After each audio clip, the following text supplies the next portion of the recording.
Buenas tardes.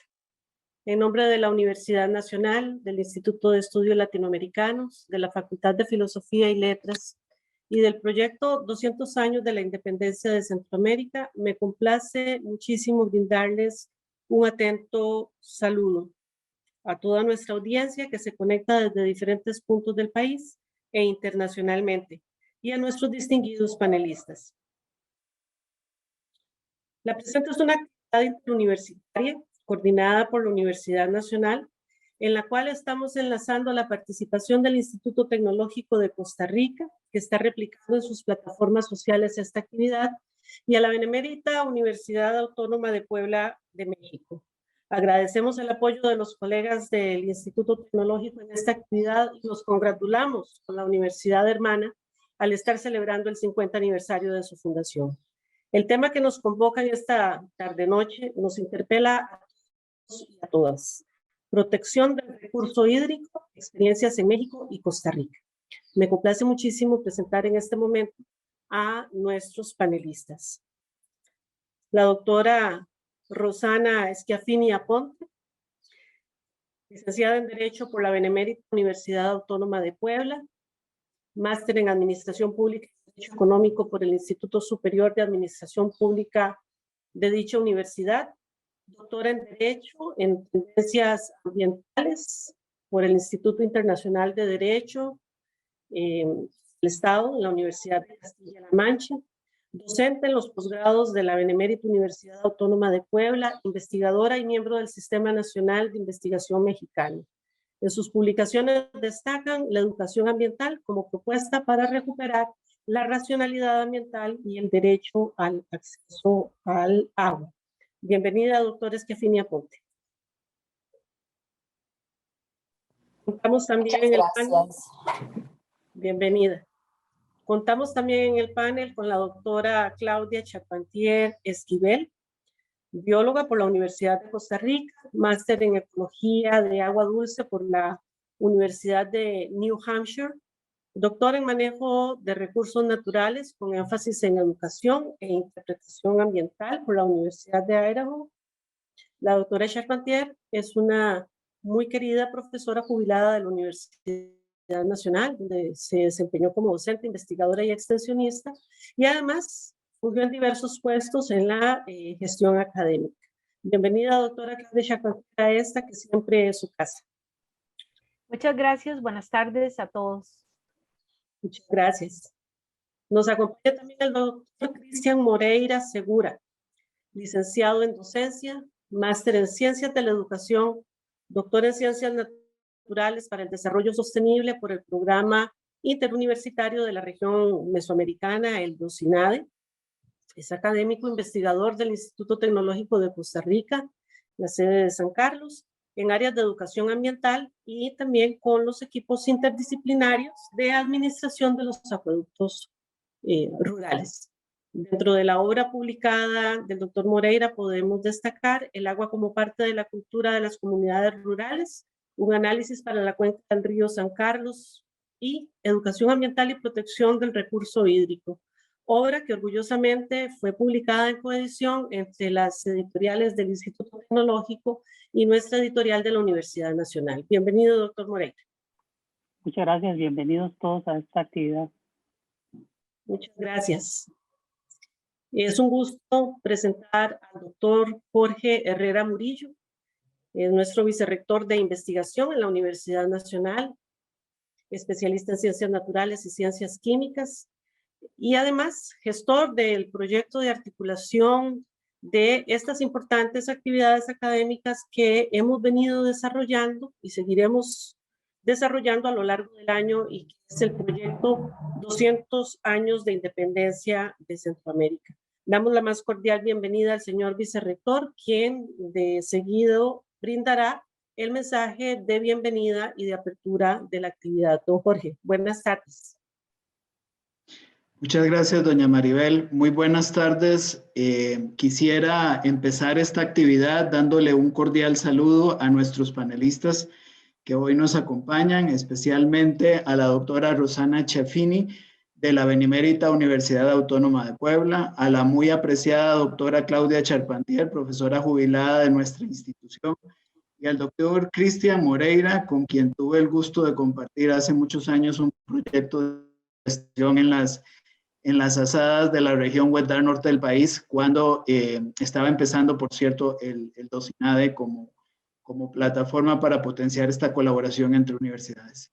Quisiera también darle un saludo a todas aquellas personas que nos sintonizan a través de las plataformas institucionales y redes sociales de la Universidad Nacional y el Instituto Tecnológico de Costa Rica. Cuando la Vicerrectoría de Investigación se planteó a inicios de este año la necesidad de que la Universidad Nacional contara con una plataforma para poder celebrar los 200 años de la independencia centroamericana, obtuvimos muy apreciadamente la colaboración del IDELA para generar esta iniciativa, y desde el momento en el que se concibió la iniciativa buscábamos que fuera una plataforma no solo para hacer una remembranza histórica de los hechos que han permitido la consolidación de un proyecto país, sino también plantear la posibilidad de analizar temas coyunturales que definitivamente marcarán el futuro próximo del desarrollo económico, social y político de nuestro país y de nuestra región. ¿Y qué manera más oportuna de hacerlo si no es alrededor del recurso hídrico? Y es que el recurso hídrico, además de enfrentar los desafíos que históricamente han acontecido sobre él, hoy se enfrenta a un nuevo desafío, que es el embate del cambio climático sobre este recurso, que no solo nos pone en una premura en términos de la disponibilidad del recurso hídrico en cuanto a cantidad, sino también de su disponibilidad en cuanto a calidad. Y eso hace que las decisiones que hemos venido postergando hace muchos años sobre la búsqueda de modelos eficientes para la gestión del recurso hídrico, del empoderamiento y desarrollo de una cultura ambiental que fomente el uso racional del recurso, nos hace que tengamos que tomar decisiones y revertir el rezago acumulado de muchísimos años en periodos de tiempo muy corto. Y es que, si bien es cierto, la región centroamericana es una región que contribuye muy poco a las emisiones de gases de efecto invernadero, es una de las regiones a nivel mundial que se va a ver más fuertemente impactada por los embates del cambio climático. Y específicamente ahí es donde nuestra capacidad de adaptarnos al cambio global nos forza a poder acelerar procesos y toma de decisiones en materia de gestión de recurso hídrico que durante mucho tiempo se han venido postergando. Quiero agradecer a los compañeros del IDELA, muy especialmente a mi estimada Maribel, por la coordinación de esta actividad. Estamos muy seguros que este espacio va a ser un espacio que nos va a permitir discutir y analizar los retos que en cuanto a la conservación y uso racional del recurso hídrico nos plantea esta nueva dinámica mundial, y precisamente con esta articulación de universidades, con la participación del Instituto Tecnológico y de la Universidad Benemérita Autónoma de Puebla, poder generar algún espacio para poder vislumbrar hojas de ruta para poder tomar acciones efectivas que permitan garantizar el acceso a la población al recurso hídrico en la cantidad y calidad que permitan un desarrollo económico y social equilibrado. Muchísimas gracias a nuestros expositores, muchísimas gracias a doña Maribel y a compañeros del IDELA, y les deseo el mejor de los éxitos en el desarrollo de esta actividad. Muchísimas gracias al señor vicerrector Jorge Herrera por sus palabras. Cuando consideramos que, según los expertos, hay cerca de 34 cuencas hidrográficas en el país, sabemos que Costa Rica ha sido un país bendecido por la naturaleza. Se solía decir de que hace algunos años que el agua era un recurso inagotable y renovable, lamentablemente, y en definitiva sabemos que hoy que eso no es así.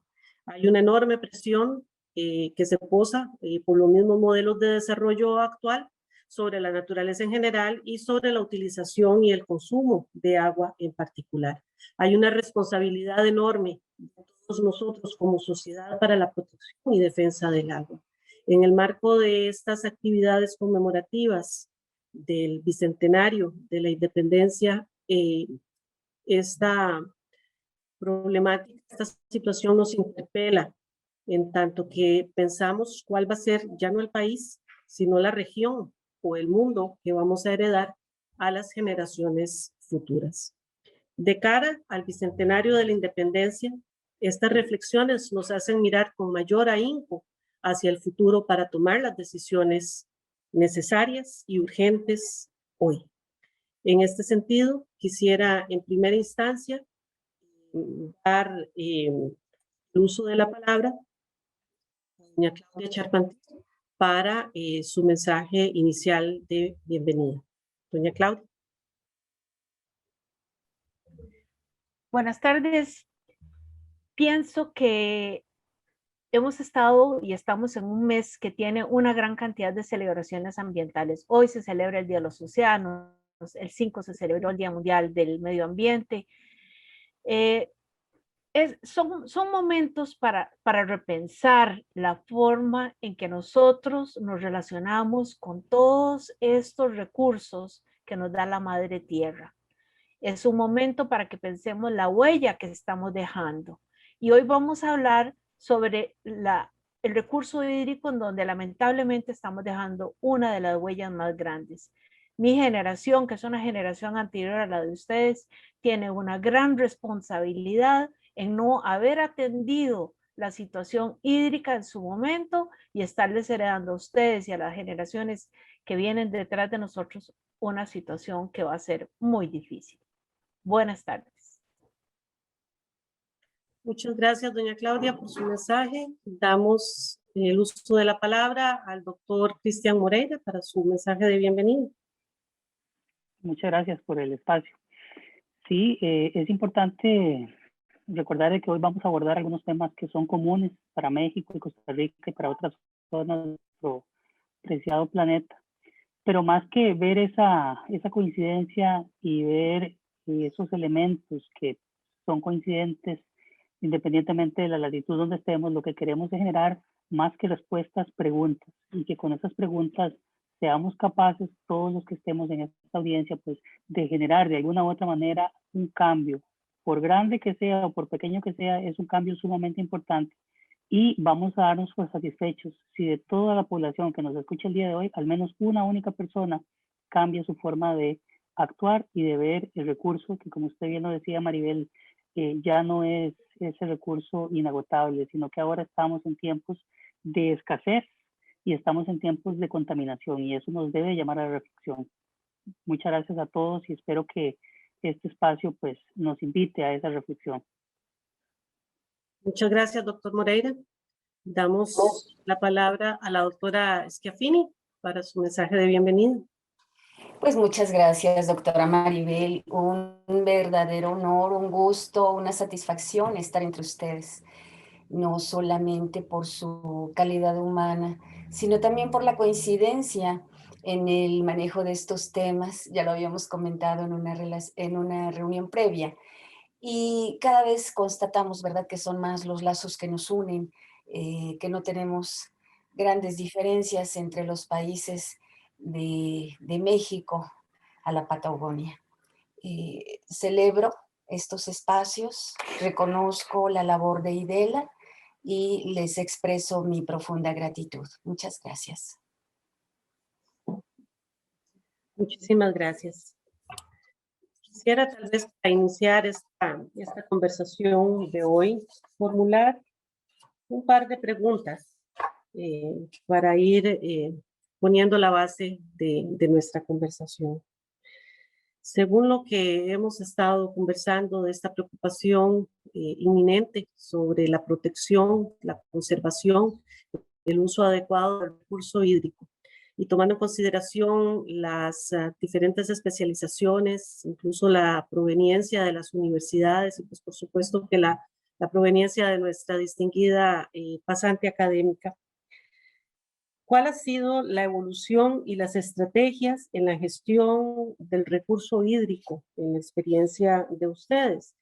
¿Y qué experiencias se podrían relacionar a partir de las prácticas seguidas en nuestros países respecto a este tema? Iniciaríamos con doña Claudia. Doña Claudia, voy a iniciar entonces mi presentación que sirva como marco para discusión más adelante.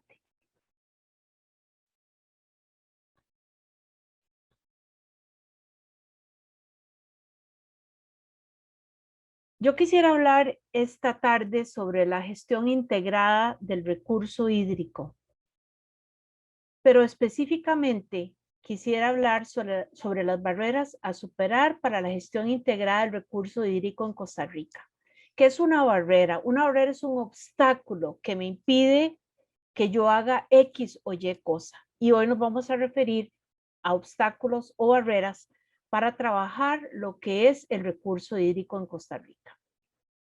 La situación legal de Costa Rica es bastante buena, podríamos decir, porque tenemos políticas y decretos que son del 2018. Tenemos un Plan Nacional de la Gestión de los Recursos Hídricos del 2008, una política hídrica del 2009. Pero los costarricenses no podemos ignorar que tenemos una ley de aguas que es del año 1942, donde las multas son adecuadas a la época de 1942. Se han hecho esfuerzos por aprobar una nueva ley de aguas en varias de las últimas administraciones, pero ha sido imposible lograrlo. Los actores en la gestión integral del recurso hídrico en Costa Rica, al igual que en Panamá y que en muchos otros países, incluye tanto instituciones gubernamentales como a los grupos comunales, como empresas privadas que dan el servicio de agua y de electricidad. Las letras en esta diapositiva nos indican el papel protagónico que tienen las instituciones o los grupos en la gestión integral del recurso hídrico. Por ley, la institución que se encarga de la coordinación y la principal gobernanza del recurso hídrico es el Ministerio del Ambiente. Seguido al Ministerio del Ambiente tenemos instituciones como el Instituto Costarricense de Electricidad, que es el que genera la electricidad. En la mayor parte del país utilizamos energía hidroeléctrica.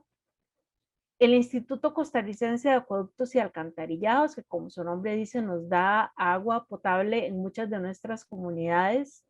El Servicio Nacional de Riego y Aveniamiento, que se encarga de todos los proyectos de riego que tenemos en el país. Y paralelo a esto vienen las ASADAS. Las ASADAS son organizaciones comunales que se encargan de suministro de agua en las comunidades donde el Instituto de Acueductos y Alcantarillados no da el servicio. Pero tenemos también instituciones privadas como la empresa de servicios públicos de Heredia que también dan el servicio y las otras son instituciones gubernamentales. La gestión integrada de los recursos hídricos tenemos que entenderla bajo diferentes elementos que nos permiten entender que es un proceso. ¿Por qué? Porque el conocimiento y las herramientas que tenemos hoy día son muy diferentes a las que existían hace 10, 15 y 20 años. Por eso hay que verlo como un proceso. Este proceso debe promover el desarrollo y la administración coordinada del agua. Además de esto, tiene que estar estrechamente relacionado con la protección de los ecosistemas que nos están brindando esta agua que se utiliza en la mayoría de los quehaceres cotidianos, industriales, etc. Y además de esto, tenemos que tener el desarrollo de políticas públicas. Como vimos, las políticas públicas de Costa Rica sobre el recurso hídrico son bastante recientes. Si leemos, si buscamos lo que dice nuestra legislación sobre la gestión integrada del recurso hídrico, vamos a encontrar que explícitamente dice que tiene el fin de garantizar la cantidad y calidad hídrica para nuestras generaciones y para las generaciones que vienen detrás de nosotros.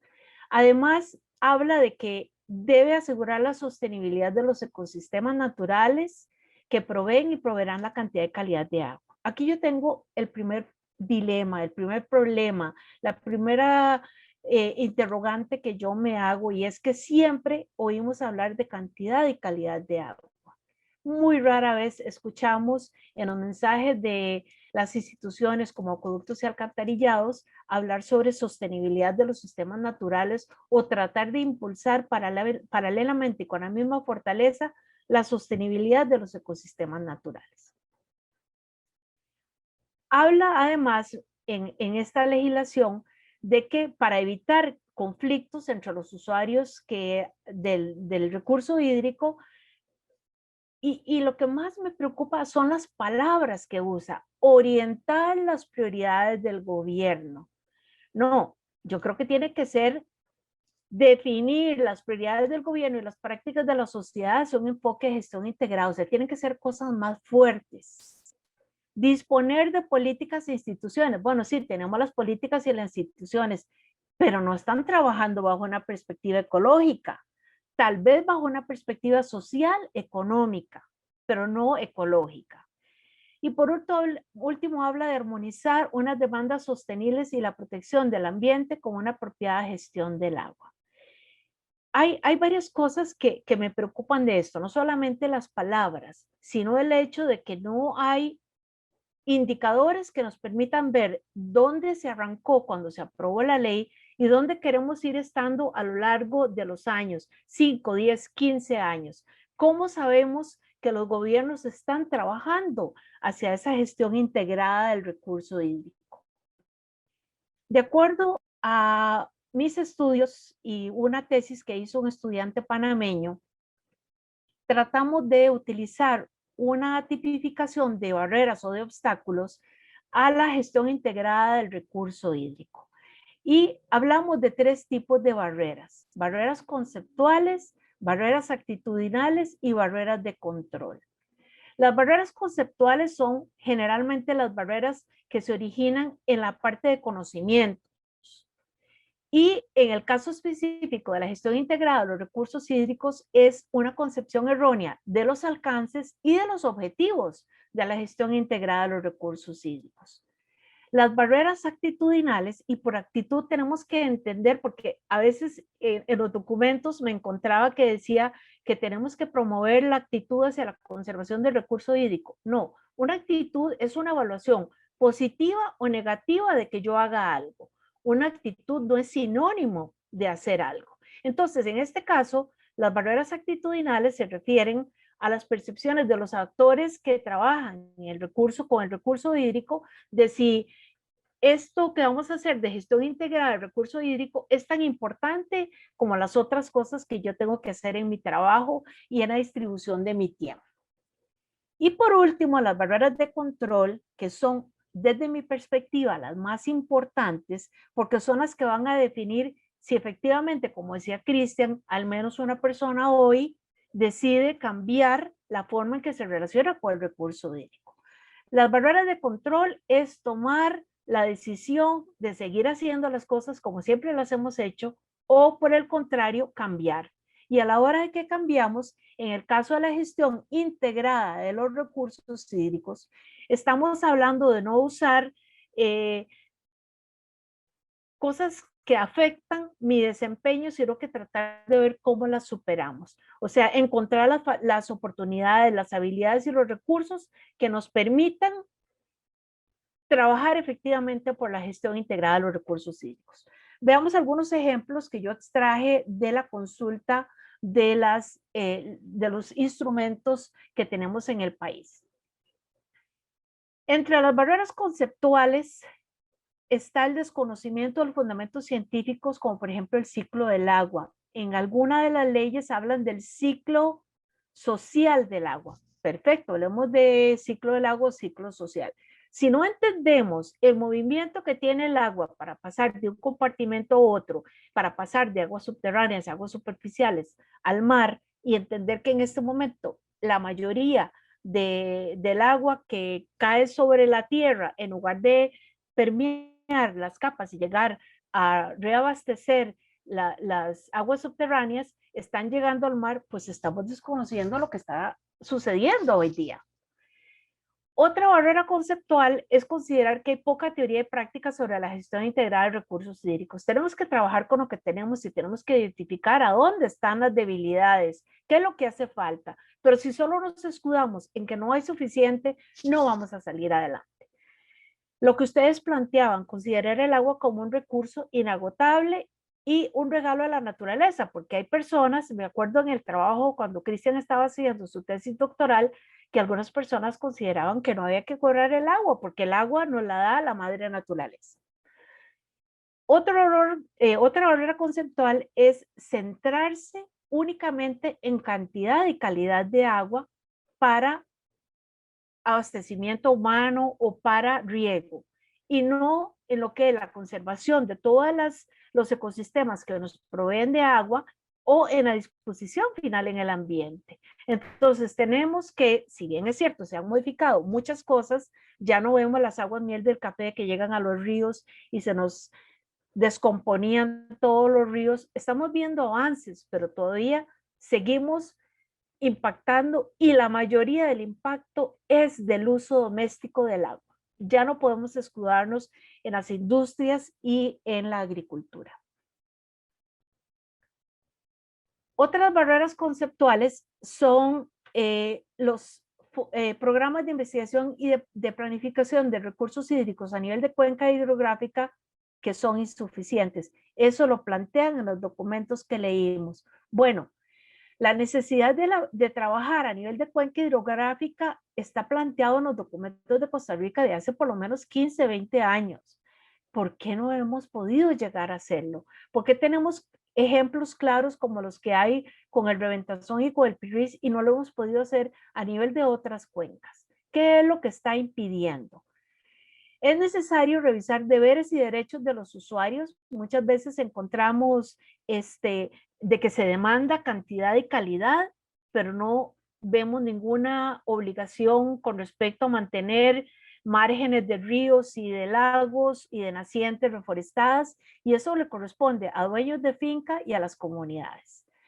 Un manejo limitado de la legislación, el hecho de que esté dispersa y de que acueductos y alcantarillados tenga su legislación, el Ministerio del Ambiente tenga otra, y el desconocimiento impide que se pueda trabajar de una mejor manera.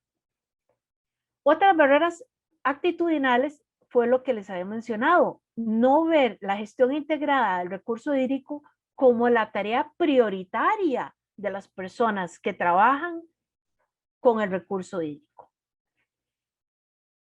Hay que incorporar más criterios técnicos científicos en la gestión integral del recurso hídrico, de manera que se puedan tomar decisiones que estén fundamentadas en los resultados científicos y no en ocurrencias. Hay limitaciones para aprender a incorporar el uso de herramientas tecnológicas como balances hídricos, sistemas de información hídrica, modelación de caudales.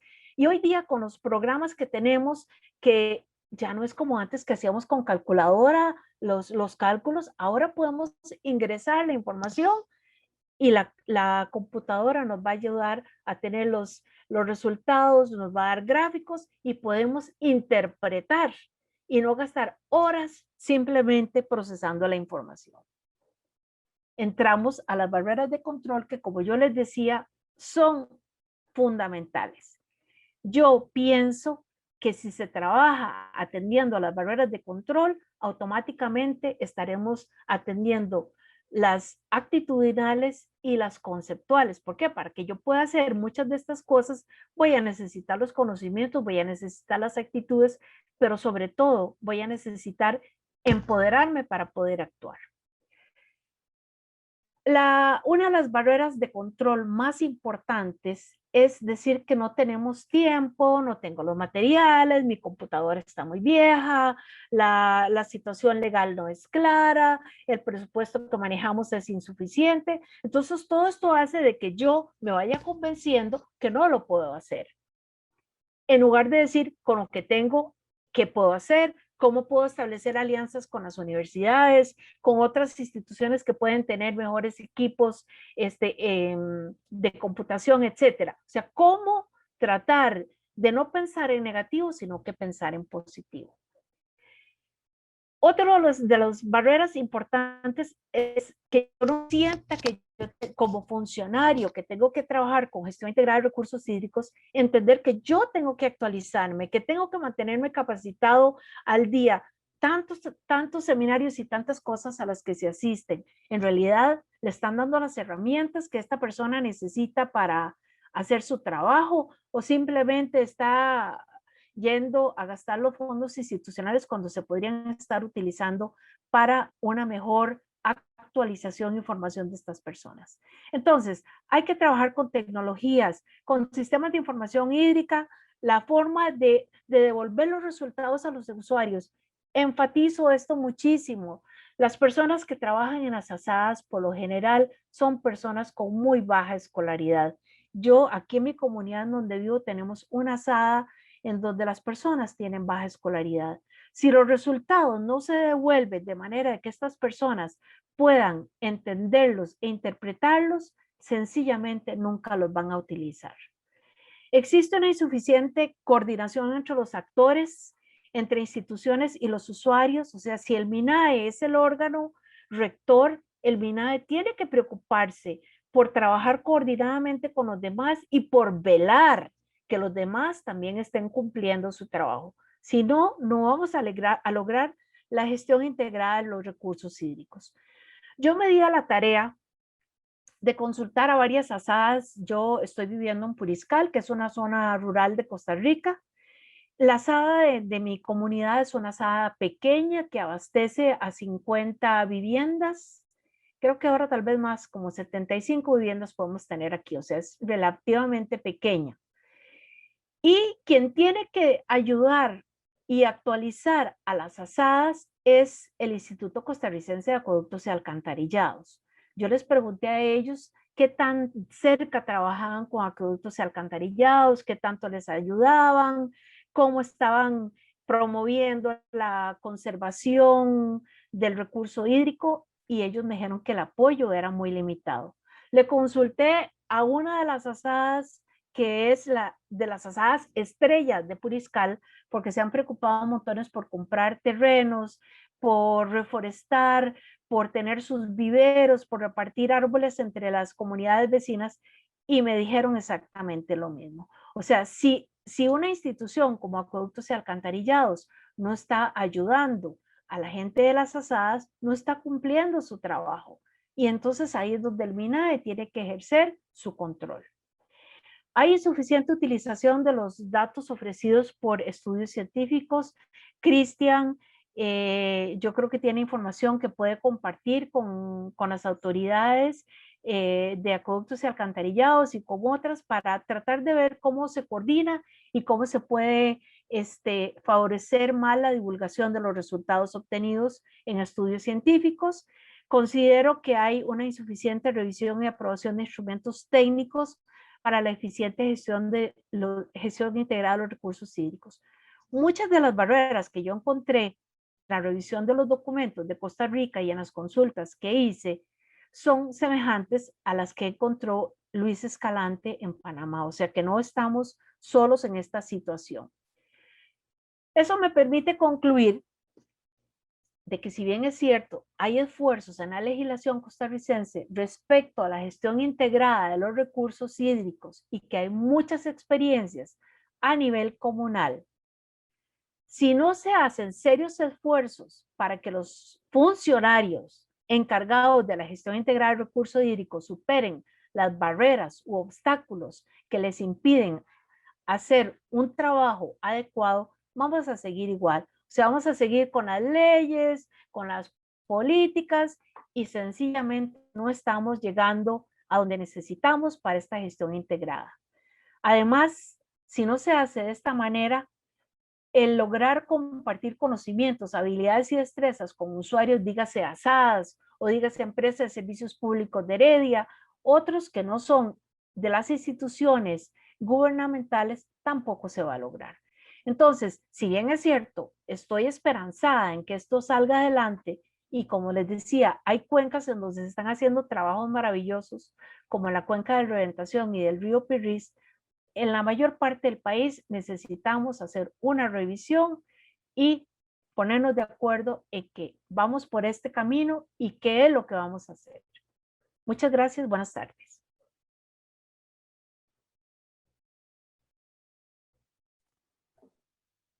Agradecemos muchísimo la participación de doña Claudia. Retomamos de la exposición que nos ha hecho la necesidad de continuar en los esfuerzos y de tratar de lograr que haya una mayor coordinación entre las instituciones y los entes encargados, así como el acompañamiento también de las organizaciones que están trabajando directamente en la administración del agua como uno de los grandes retos que nosotros debemos afrontar. Creo que este sentido de las barreras, los obstáculos que plantea doña Claudia, es un aspecto que debe tomarse definitivamente muy en consideración si queremos avanzar en nuestros esfuerzos y en el mejoramiento en la protección del recurso hídrico. Muchísimas gracias, doña Claudia, y estoy segura de que vamos a tener varias intervenciones y preguntas al final de la sesión que usted nos podrá aclarar. Seguidamente damos la palabra al doctor Cristian Moreira. Muchas gracias, Maribel. Muchas gracias, doña Claudia, por esa presentación tan precisa que de alguna manera resume en gran parte esa problemática que estamos enfrentando a nivel nacional y me atrevería a decir pues a nivel latinoamericano. Voy a apoyar mi intervención con una pequeña presentación que va a servir únicamente como una guía, tal vez para ilustrar algunos elementos importantes de los puntos que considero pues son los más relevantes para el espacio que nos encontramos. Mi presentación va a estar subdividida de alguna manera en tres aspectos. El primero corresponde con el contexto donde se desarrolla la experiencia que voy a tratar de relatar. Voy a hablar un poco también de ese proceso que ya doña Claudia nos hizo una pequeña intervención y voy a terminar esta pequeña pues, charla con ustedes hablando acerca de cuáles son esos resultados y cuáles son esos retos que se plantean a partir de la experiencia que aquí se presenta. El preámbulo que nos hace doña Claudia pues es muy acertado y nos permite entender que el problema del agua es un problema muy complejo y es un problema que de cierta manera necesitamos desagregarlo para comprenderlo de manera más precisa para luego poderlo integrar y con ese conocimiento pues poder hacer una mejor intervención. Podemos hablar de problemáticas relacionadas con elementos económicos, con conflictos sociales, con problemas de gobernanza y de gobernabilidad. Podemos abordar también la temática desde la contaminación y el saneamiento. Podríamos hablar también de acceso y de disponibilidad. Podríamos hablar también de generación y aprovechamiento. Podemos hablar de cultura hídrica y un muy largo etcétera, que aquí puede engrosarse dependiendo de las experiencias y las necesidades de cada uno de nosotros.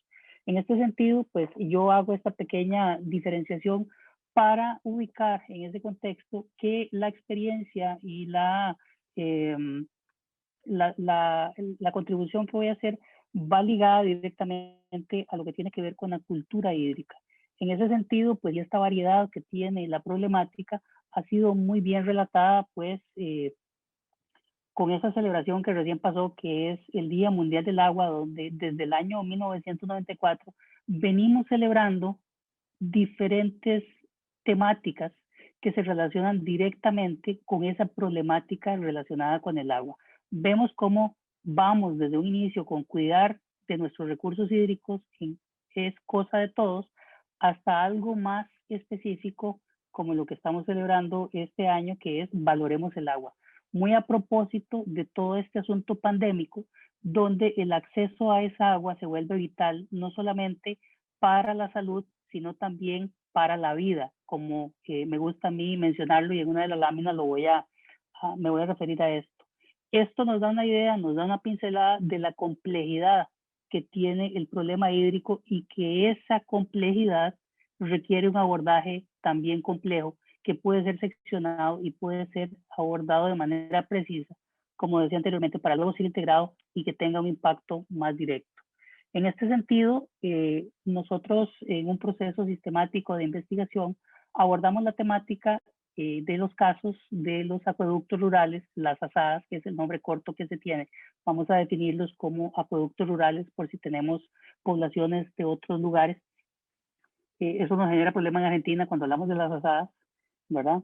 Pero vamos a hablarle de acueductos rurales. En ese sentido se generó un proyecto, bueno, fueron varios proyectos, pero este fue el proyecto que es insignia, que enmarcaba esos otros, que lo que tenía que, la relación que tenía con los acueductos era que se había detectado una serie de problemáticas. Esas problemáticas pues aquejaban a todos los acueductos de la región Huetar Norte, pero decidimos hacer un abordaje inicial en 2 de estos acueductos, donde, como mencionaba la doctora Charpentier anteriormente, pues es gente que tiene un interés muy grande en la conservación del agua, pero a veces no cuenta con esos recursos ni metodológicos ni conceptuales y requieren algún apoyo por parte de nosotros, que como académicos podemos de alguna manera aportar en ese desarrollo que ellos tienen. Los acueductos rurales, pues obviamente son unas entidades que se forman a partir de la necesidad de administrar el recurso hídrico y se generan a partir del sentir de la comunidad. Es ahí como a partir de proyectos de investigación y de extensión que se realizan, es así como a partir de trabajos de tesis, y es a partir de que se detecta una necesidad de iniciativas de capacitación y de educación que se genera la propuesta que se desarrolla. Hay un alto grado de organización comunal, este es uno de los elementos importantes en esta región y me atrevería a decir que a lo largo del país. Es importante mencionar que para este momento había una inexistencia de iniciativas de educación ambiental para estos acueductos que abordaran la temática de la cultura hídrica. Predominaba lo que se considera activismo, que básicamente eso corresponde con actividades que son aisladas, que no son secuenciadas, que no tienen ese impacto, pues son actividades que son atomizadas. ¿Qué quiere decir esto? Que tienen impacto muy poco, porque no han sido pensadas para que puedan ser desarrolladas de manera secuencial y de manera integradora. Esto, aunado a ese interés y a esa anuencia que mostraron estos acueductos rurales o las comunidades atendidas por estos acueductos rurales a participar en actividades de este tipo. También en ese momento y todavía el tema hídrico está en la agenda nacional y en la agenda internacional como uno de esos elementos y como esos temas que son intemporales, ya que en todo momento tenemos alguna situación pues que nos recuerda la importancia de esa conservación. Y por supuesto, uno de los temas más recientes, pero que ya no lo es tanto, pues data del año 90, es el tema de la nueva cultura del agua, que trata de alguna manera de brindar esa nueva visión hacia lo que es la conservación del agua, que inicia en primera instancia como un movimiento político en España, que lo que pretende es básicamente evitar la privatización del recurso, pero que sigue con esos principios, esos ideales permeando en la cultura y se convierte pues en una forma de pensar que se denomina la nueva cultura del agua, que pretende pues justamente dar esa visión integradora de lo que es la conservación.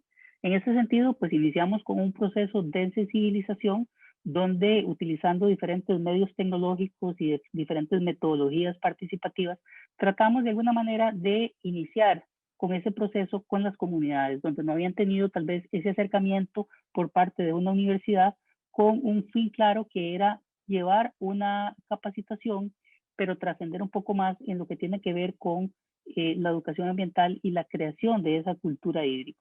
En ese sentido, pues, planteamos una serie de actividades que conllevaban giras de campo y conllevaban también talleres participativos, donde teníamos pues la confluencia no solamente de los directivos de las juntas de acueductos rurales, sino de la población en general. Es así como con ese proceso de sensibilización logramos una gran participación donde la gente no solamente atendía los talleres, sino también conocía de alguna manera el origen de esa agua que llega a su casa y conocía las dificultades que se enfrentan para poderla llevar desde la montaña hasta la llave que dispensa el agua en cada uno de esos hogares. Entonces enfrentamos algún tipo de barreras, como indicaba doña Claudia. Una de ellas era comprender por qué la gente no sabía o no quería exteriorizar de alguna manera la importancia que tenía el agua que se extrae desde la montaña y que pasa por un proceso bastante complejo, donde tienen que enfrentar una serie de problemáticas, no solamente naturales, sino también de índole legal y de índole humano, para poder llevar ese recurso de una zona de muy difícil acceso y de mucha complicación para poder ingresar, pasando por sistemas que a veces son, podemos llamar artesanales, porque no obedecen a elementos ingenieriles, ni mucho menos a elementos de construcción muy adecuados, ¿verdad? Para poder llevar ese recurso hasta la casa. Ese fue uno de los primeros asuntos que tuvimos que tratar. ¿Por qué? Porque desconociendo ese trayecto del agua, la gente realizaba cosas que no eran adecuadas, ¿verdad? Y teníamos, por ejemplo, algo muy representativo que es este dispensador de agua, pues con doble tubo, ¿verdad? Que podríamos pensar de que fomenta de alguna manera ese uso irracional del recurso. Esta fotito que tenemos acá pues nos funciona también con fines didácticos y con fines de educación ambiental, pues para llevar ese mensaje y no solamente llevar ese mensaje, sino generar algún tipo de acción particular. En ese sentido, pues se generó todo un proceso metodológico didáctico donde tratamos de plasmar esas vivencias de la comunidad en algún tipo de material que fuese no solamente simple de utilizar, sino que también tuviese toda esa carga emocional, esa carga contextual y que representara a los acueductos que estaban siendo objeto de esta intervención y que al final nos dimos cuenta que era la realidad no solamente de los acueductos de la zona, sino los acueductos a nivel nacional y también un poco más allá de nuestras fronteras. En ese sentido, pues tratamos y diseñamos una metodología y una estrategia que utiliza un paradigma de enfoque constructivista, donde lo que pretende no solamente es generar o romper ese tipo de barreras, sino generar algún tipo de impacto de manera directa, utilizando una serie muy variada de estrategias que van desde el uso de simulaciones, el uso de ilustraciones, investigación a nivel comunal, obviamente adaptado al nivel de los participantes, discusiones grupales, uso de elementos más didácticos como diagramas, rompecabezas y proyectos que nos permitía de alguna manera emular esa problemática que detectamos. Y con una actividad tan simple como la que tenemos acá, que nos permite representar ese trámite o ese traslado que tiene el agua desde la naciente hasta el hogar, permite de alguna manera sensibilizar no solamente de la importancia de tener un acueducto rural que se encargue de esa parte administrativa, sino también de que se encargue de toda la problemática relacionada con ese trasiego del agua. Entonces, este es uno de los elementos importantes, pues nos permite, a partir de necesidades y a partir de debilidades detectadas, construir competencias de índole general que luego son transformadas y son separadas en competencias más específicas que trabajan o que se atienden de manera diferenciada tanto en el nivel personal, yo como persona, ¿qué puedo hacer? A nivel familiar, nosotros como grupo familiar, ¿qué podemos hacer? Y a nivel comunal, de ese grupo de familias de manera integrada, tratando de resolver problemas al nivel que ellos puedan. Es por eso que se genera una matriz muy interesante con todos los temas relacionados con los conocimientos necesarios, pero no solamente conocimientos, sino también habilidades y destrezas y alguna forma de evaluar ese progreso que se va logrando en toda esta propuesta metodológica que se desarrolla. Es así como de manera gráfica podemos ver cómo propusimos ese trabajo, empezando con el individuo, luego trascendiendo un poco a la familia y luego ese conjunto de familias trascendiendo a la comunidad. Ese fue pues prácticamente el proceso que se realiza y que tenemos muy buenas experiencias y que tenemos muy buena documentación. Es importante aquí mencionar de que gran parte de toda esta experiencia se plasma en un manual. Ese manual, doña Claudia, que se encuentra aquí presente, también es coautora de este manual y nos puede también ilustrar un poco de la importancia que tiene su aplicación y los resultados que ha tenido. Pero les quería contar de que, bueno, ha sido presentado como una herramienta más de educación ambiental que contribuye a esa cultura hídrica desde una óptica práctica. Lo que concibimos como la educación ambiental moderna, donde lo que se premia y lo que se pretende es que la gente realice acciones, que pase de ese sentimiento de querer hacer a efectivamente realizar una acción. No importa si es una acción grande o es una acción pequeña, es una acción al fin que va a contribuir en todo ese proceso.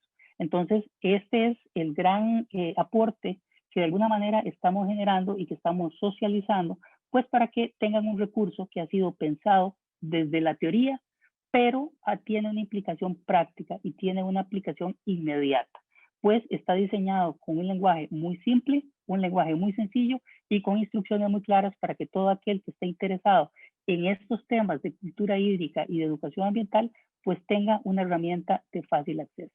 En este sentido, no quiero extenderme en esta presentación, más bien dar paso a todas las preguntas que puedan existir y abordar algunas reflexiones finales. Consideramos que estos métodos de integración comunal y de participación ciudadana deben ser así, participativos y con un gran contexto especificado, pues para que tenga esa inclusión que es necesaria y que la gente sienta tenga ese sentido de pertenencia y que por supuesto puedan participar de manera más activa. Utilizando pues materiales didácticos que, como mencioné anteriormente, son simples de utilizar, pero tienen un fundamento teórico, que lo que pretenden es mejorar esas debilidades detectadas y que potencian las fortalezas que también son detectadas y existen a lo largo y ancho de nuestro país con los acueductos rurales y toda esta organización comunitaria que existe. También es importante el apoyo que se tenga de los líderes comunales y de esos grupos organizados, pues estos son pilares en todo este proceso. Nosotros como investigadores, nosotros como participantes en estos procesos, somos aquellos que iniciamos de alguna manera estos procesos, pero la comunidad es son los que tienen que darle ese seguimiento y dar esa continuidad. Entonces, por eso la importancia de tener esa vinculación directa con los líderes y con las organizaciones que esto representa. Es importante también entender que favorecer la formación de competencias es uno de los elementos importantes, es uno de los elementos que nos va a dar esa durabilidad en el proceso y no con la concepción que teníamos un poco más arcaica, que era simplemente transmitir conocimientos por el hecho de transmitir conocimientos. Está comprobado y tenemos mucha evidencia de que los conocimientos por sí solos ayudan poco a esas acciones.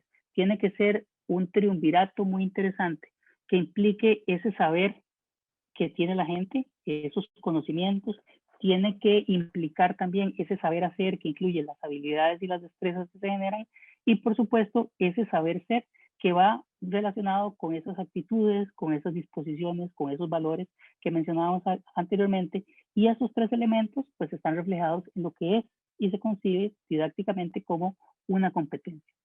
En este sentido pues el reto que nos queda a todos los que estamos interesados en esta temática y no solamente nosotros, sino todos aquellos que se sirven de este recurso, es un reto bastante grande. Es un cambio de paradigma, es un cambio donde tenemos que pasar de eso que apuntaban ustedes al inicio, de que el agua es un recurso inagotable, a comprender que es agotable en términos de su disponibilidad, en términos de su calidad, que es un recurso que no tiene un valor cero, sino que tiene mucho valor y que a veces es tan valioso que es poco cuantificable. Tenemos que pasar de ese paradigma de desperdicio, de abundancia, porque aquí tenemos mucha agua y ese es un falso espejismo que nos ayuda a no apreciarla de la mejor manera, a ese uso inteligente y sostenible del que nos mencionaba doña Claudia en su presentación. Es importante también entender que el agua ya no es crítica para la salud, es crítica para la vida y esta pandemia nos viene a reforzar ese concepto. También hay que entender y hay que concebir de que el paradigma de que el agua es un bien de acceso restringido, tanto en calidad como en cantidad, debe ser roto y pasar a un paradigma de dominio público. No solamente dominio en términos de su uso, sino también en las responsabilidades que implica su conservación. Y pasar de ese uso irracional y de ese no es mi problema a comprender de que la gestión adecuada del recurso hídrico es responsabilidad mía a mi nivel y que de manera directa me afecta lo que suceda con este recurso. En términos generales, el reto que nos queda, al menos en nuestro país, con esta imagen lo represento, es que tenemos a lo largo y ancho de nuestro país cerca de 1.543 asadas o grupos comunales organizados que administran el agua en diferente tamaño y no hemos podido llegar a todos. Estamos impactando de manera muy poca, tal vez, a mi juicio, en la comunidad o en la zona donde estamos trabajando Y poco a poco, con actividades como esta, damos a conocer esta nueva forma de ver la aproximación que se puede hacer al agua y a la educación ambiental para la conservación, pero vamos muy lento. Es por eso que tomamos todas estas actividades como ese trampolín para dar a conocer esta iniciativa y potenciarla de alguna manera.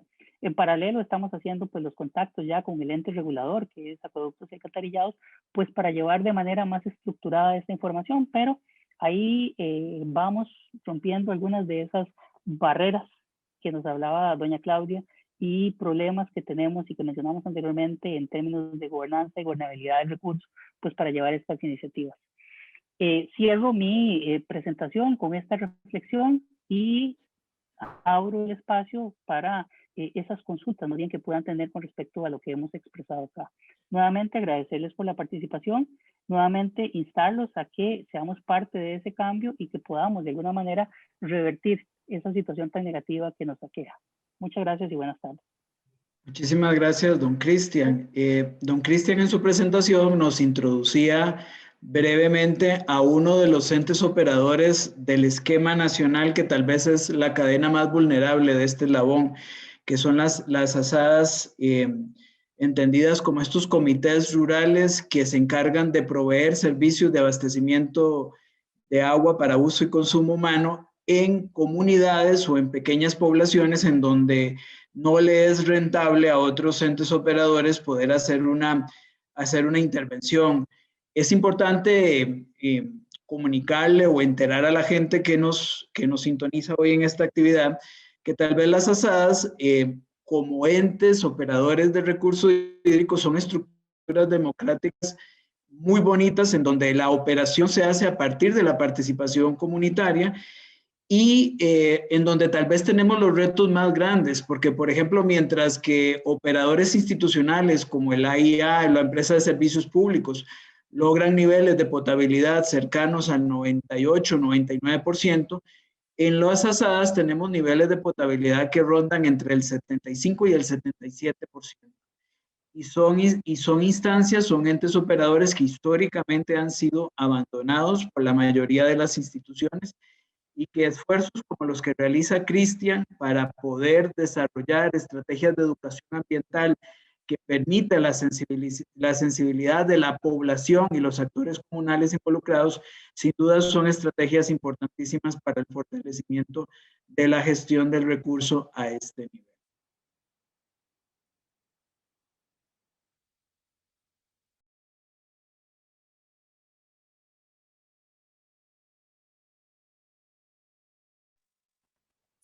Muchas gracias por la participación, el comentario del doctor Herrera Murillo.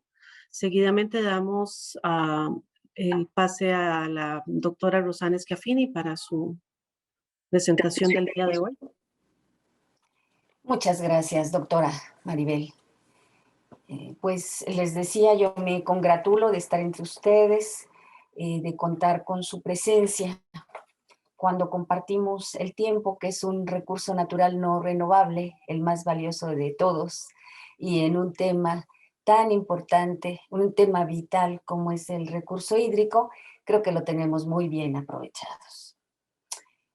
Yo preparé una presentación muy breve, pero en lo que nos alcanza les debo decir que prácticamente estoy siguiendo el método inductivo. De tal manera que empezaremos un poco con México, enseguida, muy brevemente, porque estoy entre expertos. La verdad es que, Claudia querida, doctor Cristian, pues es un gusto aprender de los expertos, de quienes además meten las manos a la obra y nos convidan a seguir ese ejemplo.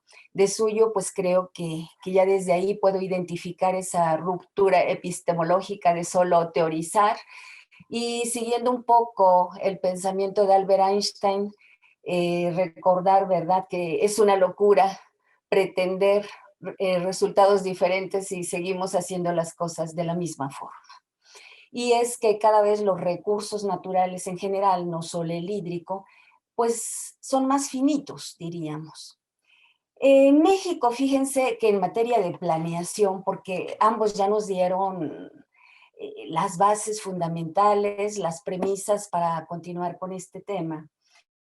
Y diríamos que la planeación internacional que impacta directamente en todos los Estados miembros, me refiero a la Organización de Naciones Unidas a través de diferentes programas, en fin, bueno, pues hacen que nuestros gobiernos, el Estado, en su fase pública, recoja estas instrucciones que pueden presentarse en resoluciones, convenios, conferencias, declaraciones, foros y demás, o la propia normativa, como son resoluciones, e impactar en nuestros respectivos andamiajes jurídicos.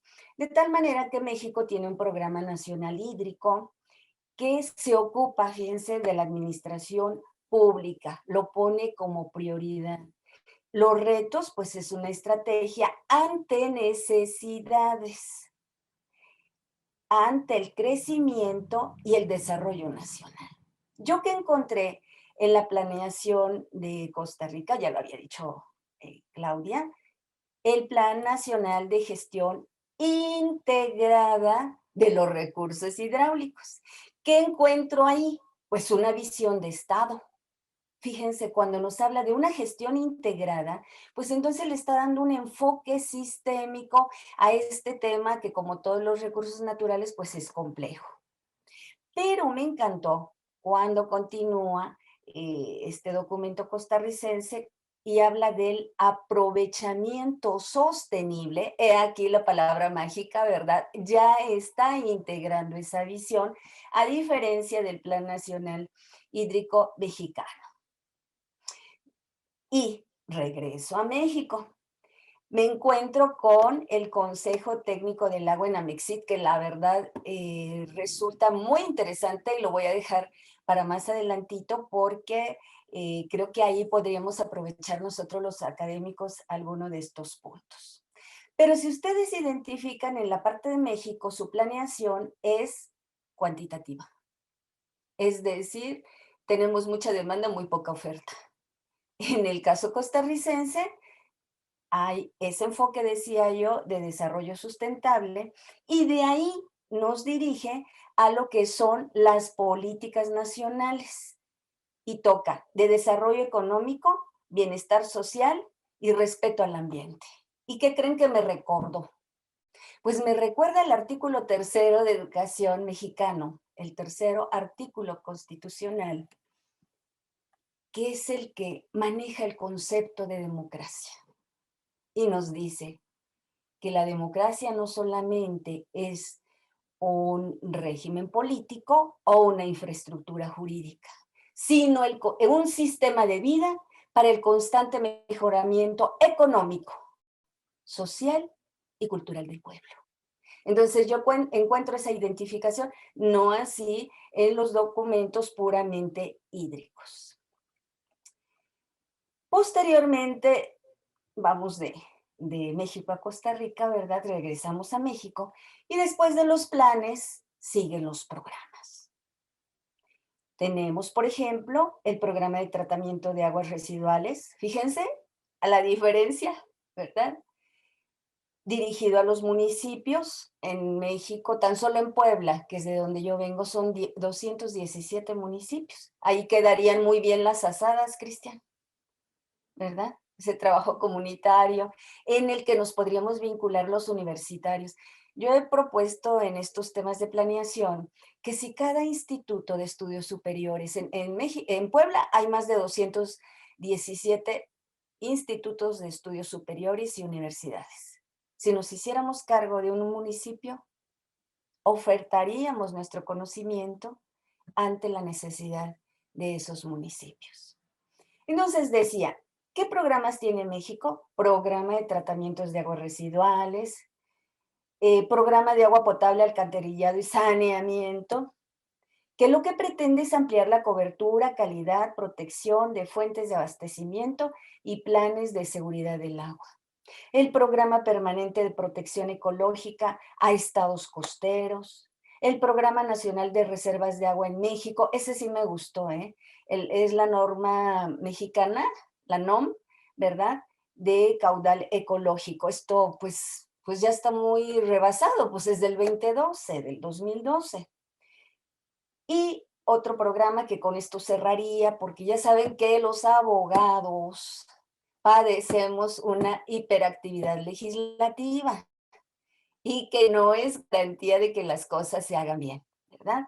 Entonces, en el último programa que menciono es el sectorial derivado, esto pues es obligado, ¿verdad?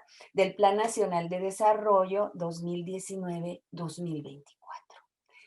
¿Y cuál es el eslogan? Agua como pilar de bienestar. Entonces, ustedes saben que la ideología de los gobiernos pues va a reflejar su accionar. Y por eso quise mencionarlo. Regresando a Costa Rica. Después de ese plan se mete a políticas nacionales, entre otras la Política Nacional de Áreas de Protección de Ríos, la Política Hídrica Nacional, la Política Nacional de Humedales, la Política Nacional de Agua Potable y la Política Nacional de Adaptación al Cambio Climático. Entonces, todo esto está reflejando la gran diferencia en la interpretación de que a pesar de que estamos influenciados, impactados, decíamos, por resoluciones, convenios, conferencias, declaraciones, foros internacionales, ¿cómo lo interpretamos? Y más que nada, ¿cómo lo realizamos? Esto de proteger al agua, pues no es nada nuevo. En el siglo XVIII, en una resolución de ONU, ¿verdad? Nos habla de que la soberanía permanente sobre los recursos naturales. Y luego me encuentro con un convenio, bueno, nos vamos a 1923 y está la Convención sobre el Desarrollo de Energía Hidráulica que afecte a más de un estado. Es decir, si estamos aprovechando el agua, pero perjudicamos a nuestro vecino, pues se supone que no debería suceder. Pero esto nos lleva a algún tema que habíamos comentado previamente sobre esas obras o esas mega obras, como las presas, ¿verdad? En el caso latino, pues ven Itaipú, entre Brasil y Argentina y el vecino. Ellos, pues, aparentemente construyeron en armonía. Por cierto, que esta presa era de las más grandes hasta que vino Tres Gargantas en China, en fin. Pero todos sabemos que en la conducción, sobre todo en el norte de África, pues, todos están en guerra. ¿Por qué? Porque están extrayendo, violentando estas convenciones. O sea, mega obras que afectan, obviamente, los propios recursos naturales de las diferentes naciones. ¿Y a qué nos lleva esto? Pues a conflictos. En el caso de México, pues si tenemos conflictos entre vecinos, de algún multifamiliar, y luego entre municipios, y luego entre estados, de tal manera que hemos llevado a juicio en Sonora, Nayarit y demás, y están en la Suprema Corte. ¿Pero qué va a resolver el tema legal?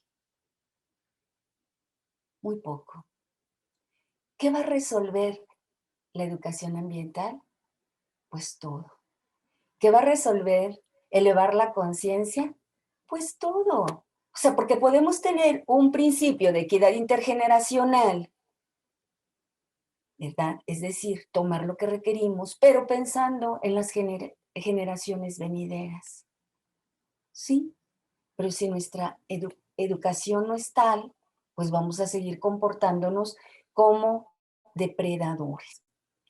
De tal manera que incurrimos en conflictos o en que la madre tierra pues busque su equilibrio, y sabemos perfectamente que la extracción de aguas subterráneas está impactando en este momento sobre el propio, ¿verdad, Claudia? Sobre la inclinación del eje terráqueo.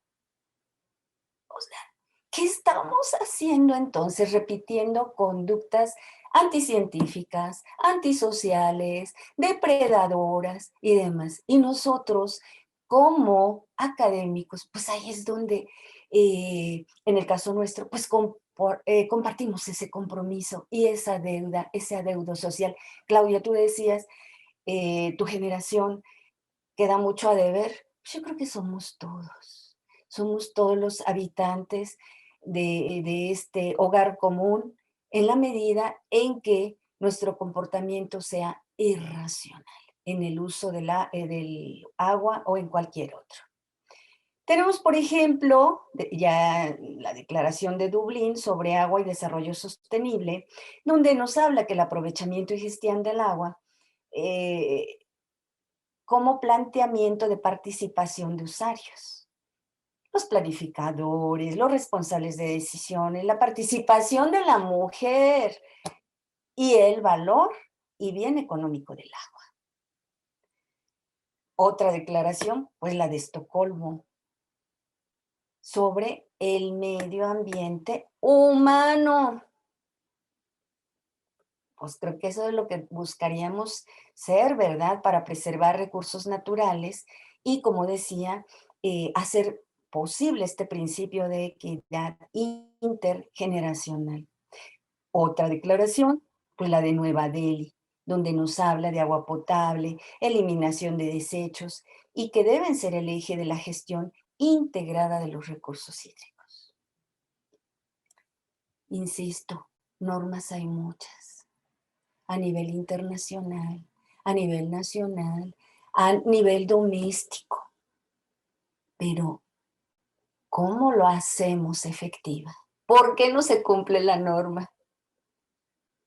Pues porque no hay precisamente esa conciencia. Como para ir terminando, mencionaría la Conferencia de Naciones Unidas sobre el Medio Ambiente y Desarrollo, ¿verdad? O también se le conoce como la Cumbre de la Tierra, Río de Janeiro, por ahí del 92 parece, ¿verdad?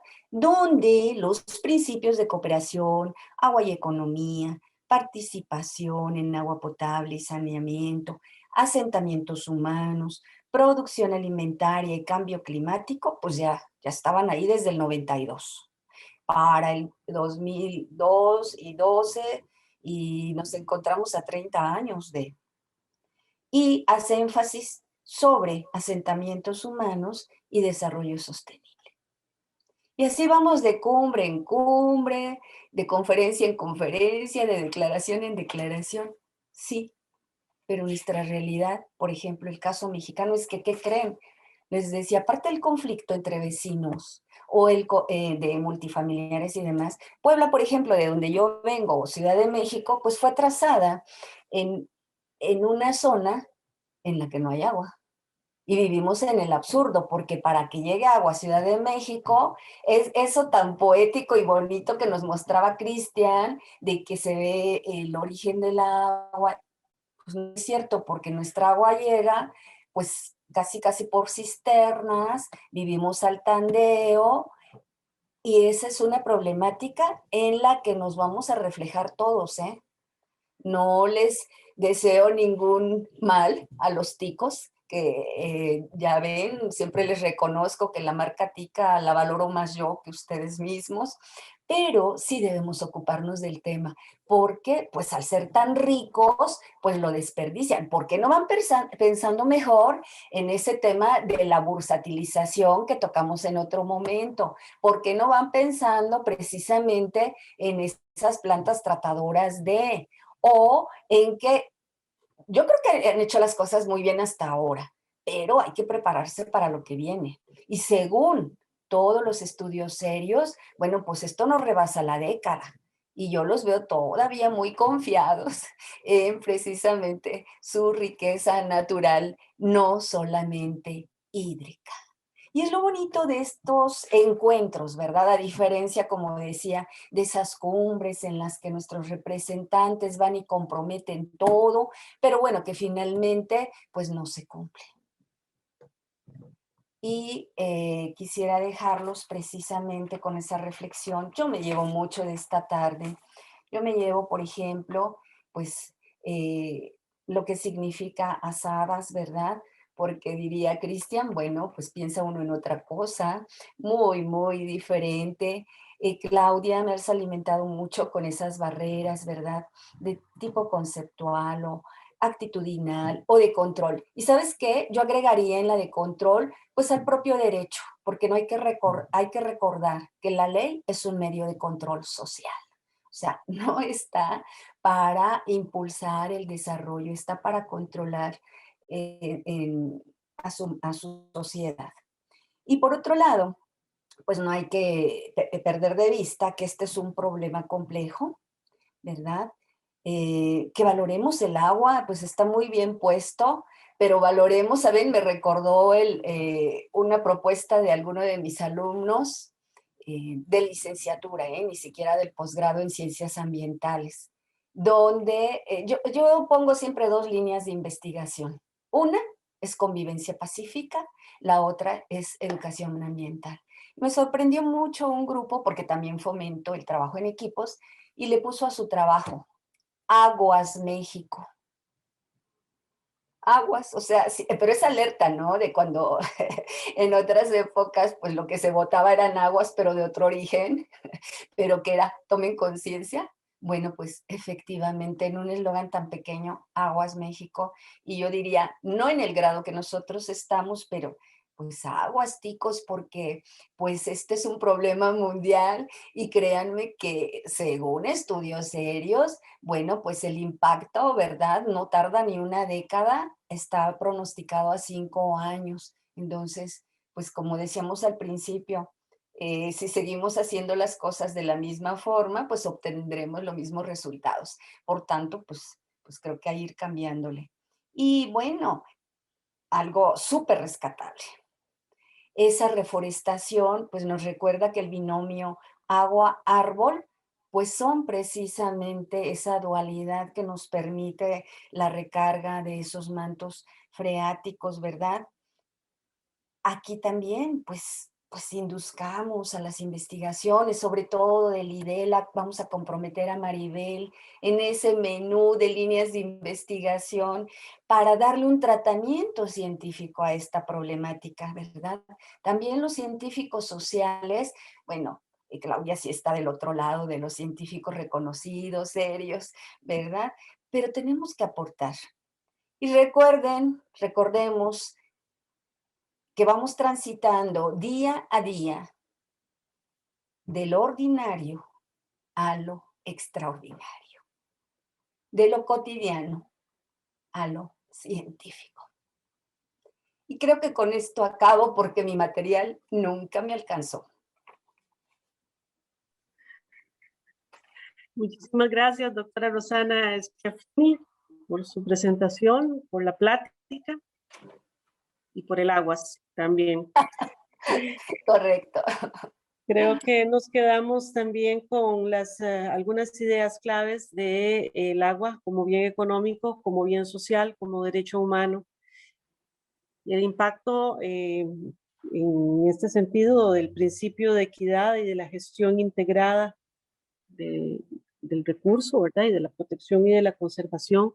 La existencia de esta diversidad de normas que señalaba de que más bien a veces parecen ser demasiadas, y aquí hago referencia a lo que decía el pensador italiano Norberto Bobbio, de la necesidad de garantizar la protección efectiva. Muchísimas gracias a todos y a todas. Tenemos varias preguntas. Si ustedes me permiten, quisiera iniciar con ellas, pues para generar un diálogo también con nuestra audiencia.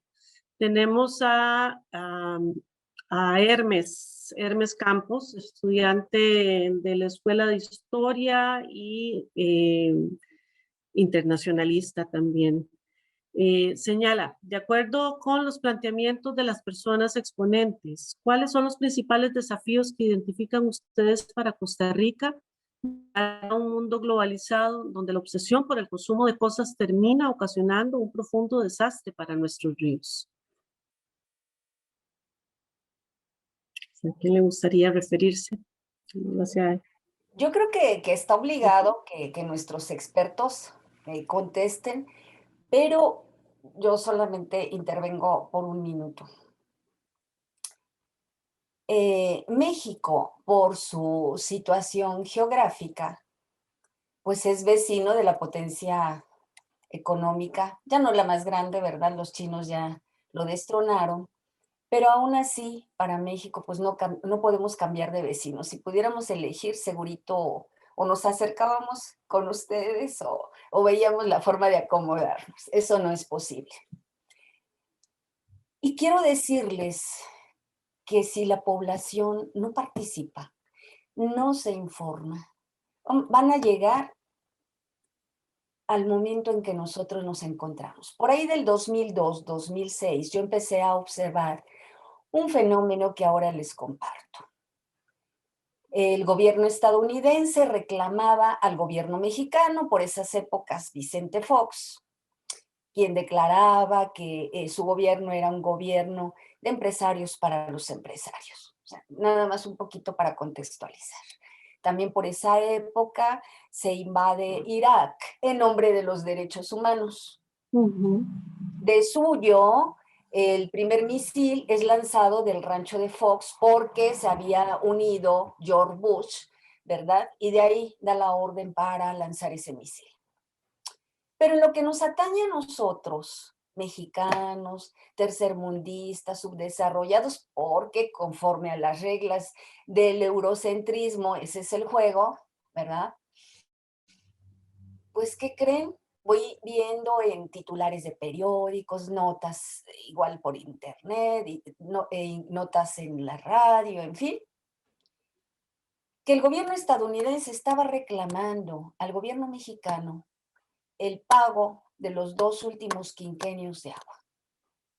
Les confieso que para esa etapa, pues yo ignoraba mucho, mucho de que pudiera haber adeudo de agua. O sea, si con la deuda externa, pues ya sabemos que no sé cuántas generaciones van a pasar para que podamos pagarla, bueno, a mí ya no me toca, por supuesto. Imagínense la sorpresa cuando conozco de ese tratado de 1944 por el cual se hace un manejo de las aguas superficiales. Y como se trataba de un momento político en Estados Unidos, se obliga a vaciar las presas del lado mexicano para dotar de agua a los agricultores del sur de Texas. Lo primero que se pregunta al abogado, bueno, pues es que si hay un documento jurídico que sea válido para una exigencia de tal envergadura. Y un instrumento jurídico internacional, pues solamente son los tratados. Y sí, en efecto, el tratado de 1944, en el cual las condiciones de biodiversidad hídrica pues era muy diferente a las actuales.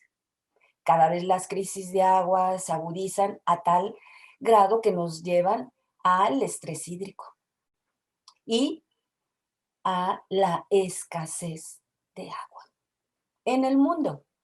O sea, en el fondo, el tema que existe, ustedes supieron, hace pocas semanas, nuevamente un muy, muy grave conflicto entre palestinos e israelitas. En el fondo es el agua.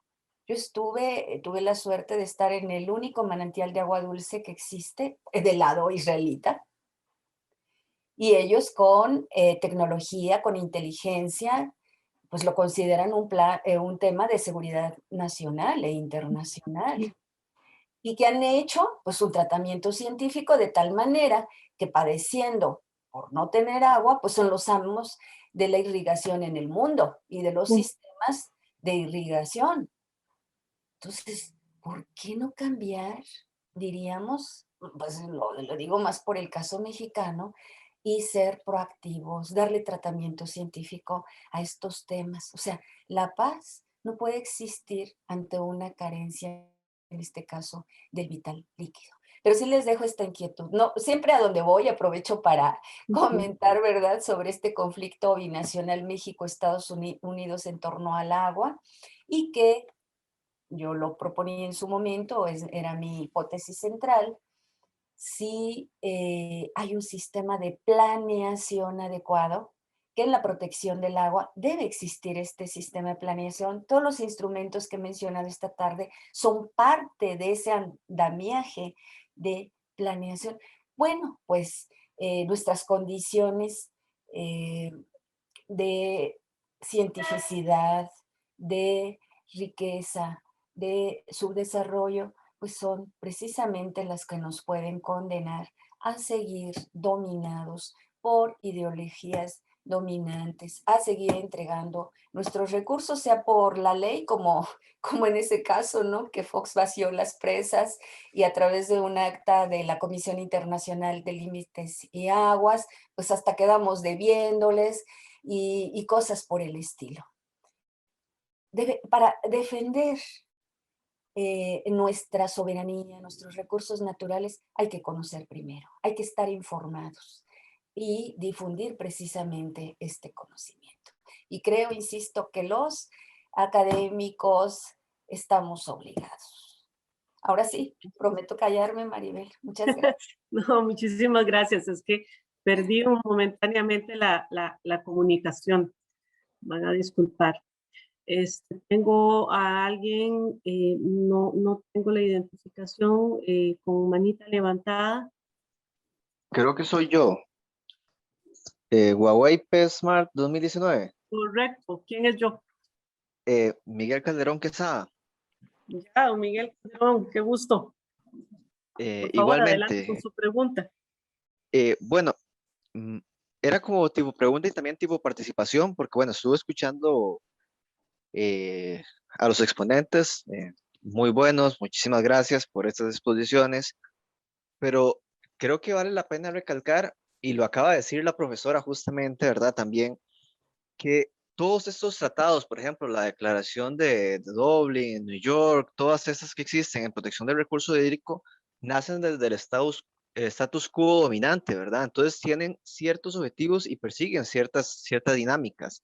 Por ejemplo, si uno lee la Declaración de Dublín, se da cuenta que al mismo tiempo que dice que el agua es un recurso vital para el ser humano, dice también que es un bien económico dentro de la misma declaración. Entonces establece que es un recurso vital para el ser humano, pero al mismo tiempo un bien económico.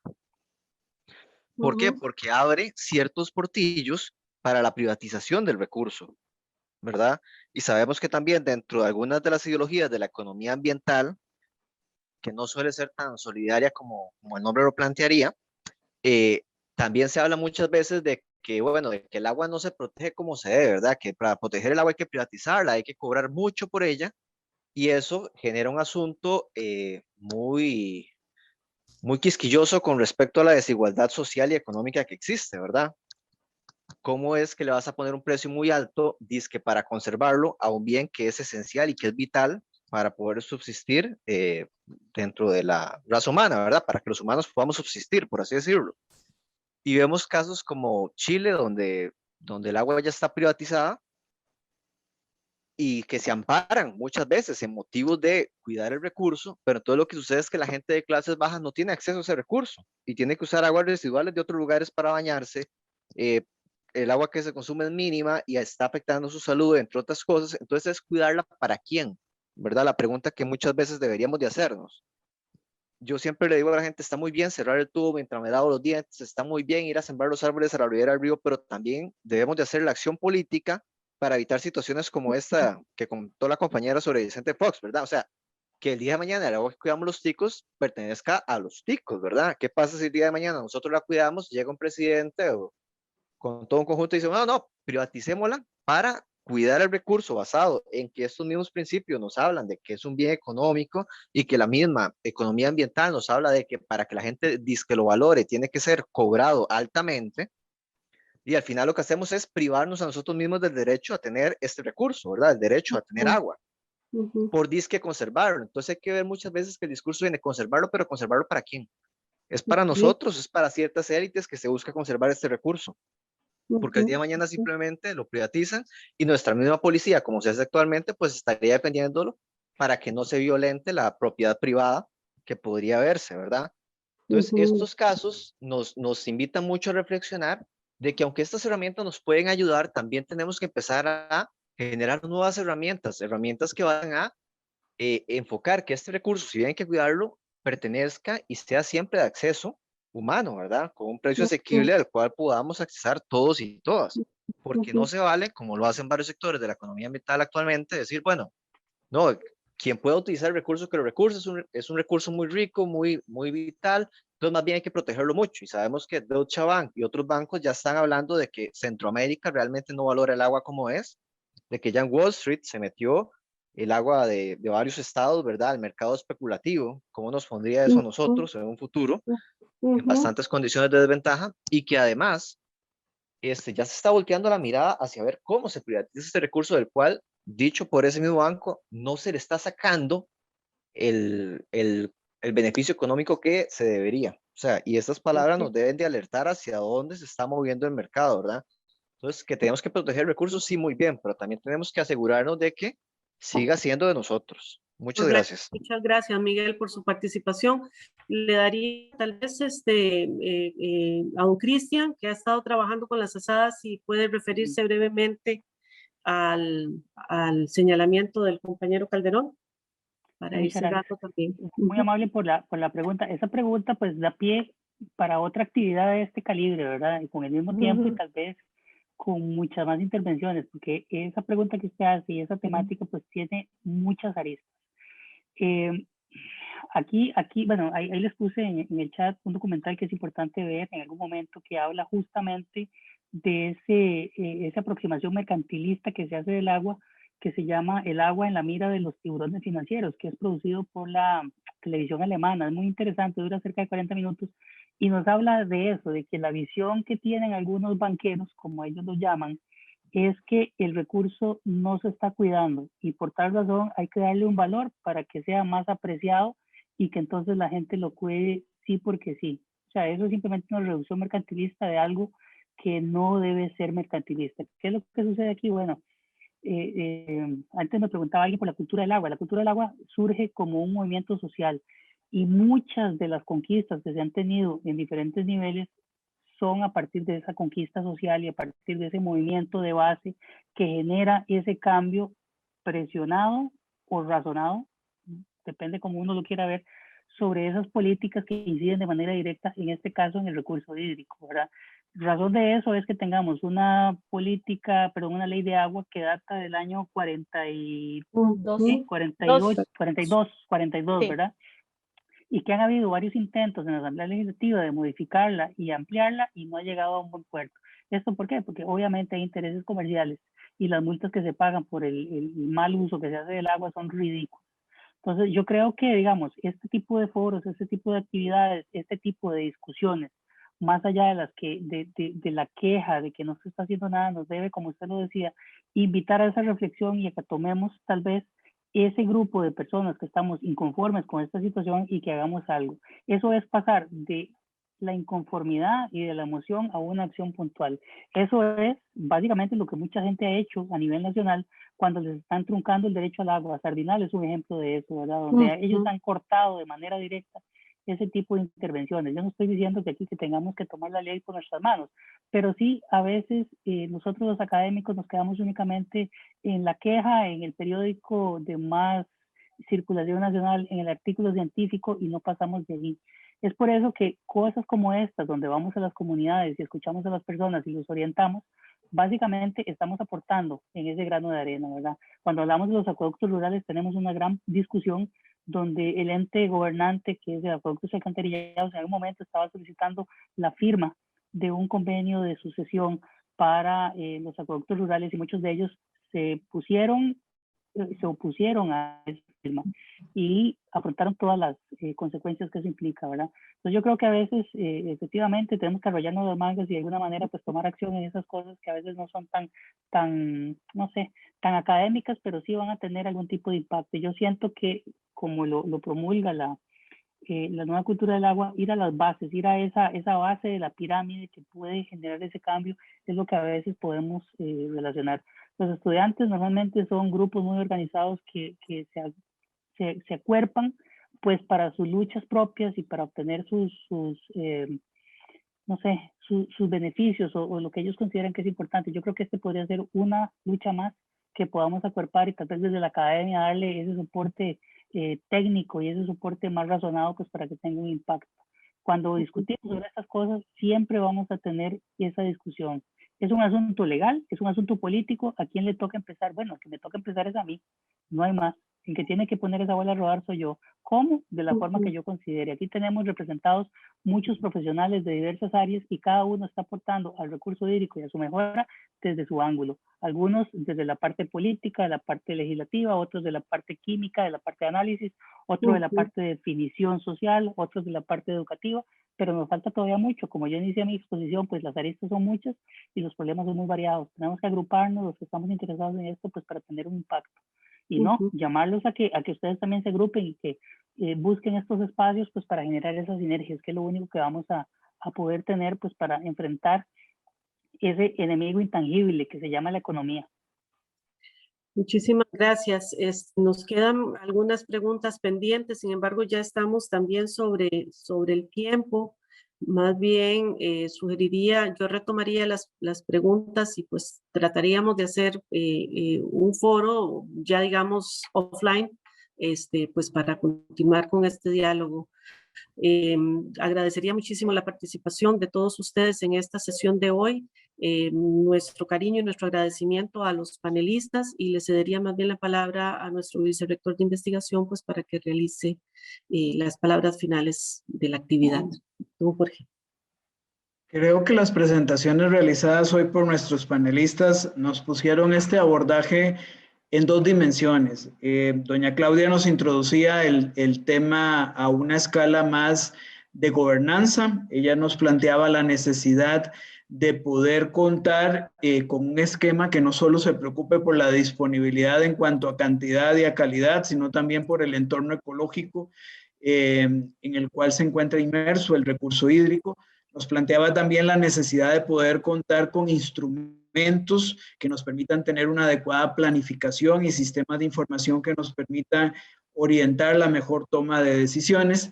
Don Cristian nos llevó a otro eslabón de la gestión del recurso hídrico y es la participación comunitaria en tanto a nivel de operación de entes abastecedores de servicios de agua para uso y consumo humano, sino también del rol que como individuos tenemos en el desarrollo de una cultura relativa al agua que propicie su valoración como recurso y el desarrollo de las mejores prácticas para fomentar su uso racional.